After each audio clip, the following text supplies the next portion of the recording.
রাজধানীর গুলিস্তানের ফুটপাতে বিক্রি হচ্ছে জাতীয় চলচ্চিত্র পুরস্কার সহ বিভিন্ন জাতীয় পদক ও ক্রেস্ট। আর এই পুরস্কার বিক্রি করে ইতিমধ্যেই ভাইরাল এক বিক্রেতা দাবি করেছেন এ পুরস্কারগুলো বিভিন্ন কারণে যারা পেয়েছেন তারা বিক্রি করে দিয়েছেন, আর কয়েক হাত ঘুরে শেষে তার কাছে এসে পৌঁছেছে। এটা আমি তো স্বপ্ন কল্পনা করিনি, এটা অনেক দেখা পালাইয়া দিত, কিন্তু ওটা ফেরিওয়ালারা নিয়ে আসছে এটা আমি কিনে রাখছি। এখন দেখা যায় অনেকে শখের বিষয় নিয়ে সাজায় রাখবো, এটা এমন কোনো কিছু না, কিন্তু যে পাইছে অনেক মূল্যবান জিনিস, আমার কাছে অনেক মূল্য, কিন্তু আমি তো বিক্রি করতে পারছি। মূল্য না থাকলে আমি বিক্রি করতাম, ফালাই দিতাম। বেশিরভাগই ফেরিওয়ালারা দিয়া যায়, আমি কোথাও থেকে কিনে আনি না, ফেরিওয়ালারা দিয়া যায়। মূলত এই দোকানে পুরাতন দিনের টিভি, ক্যাসেট, রেডিও, টেলিফোন সহ অসংখ্য জিনিস পাওয়া যায়, তবে সবকিছুই পুরাতন। বিভিন্ন ধরনের পুরাতন জিনিস আছে আর কি, টপি আছে মিল প্রথম আলোর, এরপর আপনি যে উড দেখতে পাচ্ছেন, ঠিক আছে, পুরান, এরপর গ্লাস আছে, বদনা আছে, প্লেট আছে, বিভিন্ন ধরনের জিনিস আছে। এটা Philips radio, Philips 3 band radio, অনেক আগের পুরানো। এটা ফিলিপস কিন্তু রেডিও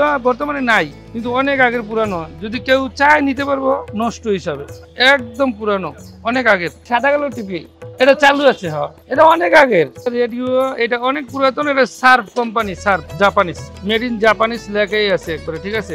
টেলিফোন আগের, অনেক পুরাতন। এখানে অনেক পুরাতন দুর্লভ জিনিস আমি দেখতে পাচ্ছি, যেমন এটা প্রথম আলোর পুরস্কার অনেক আগে।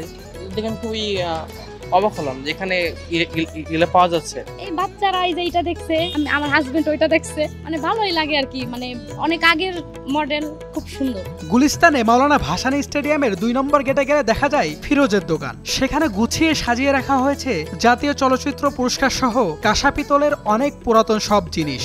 এটা হলো 2000 টাকা, এটা হলো 2500 টাকা।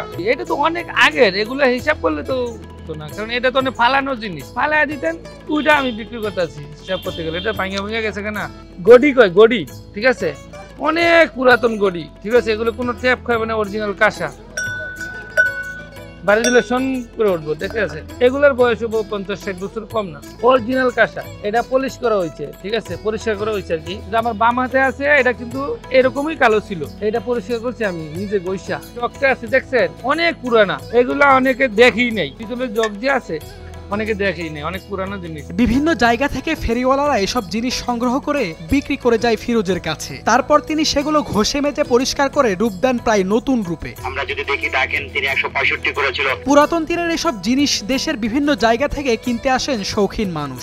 স্মৃতি হিসেবে ঘরে সাজিয়ে রাখতেই কিনে নিয়ে যায় বলে জানান তারা। এসব জিনিস সস্তা দামে পেয়ে উচ্ছ্বসিত হন অনেকেই।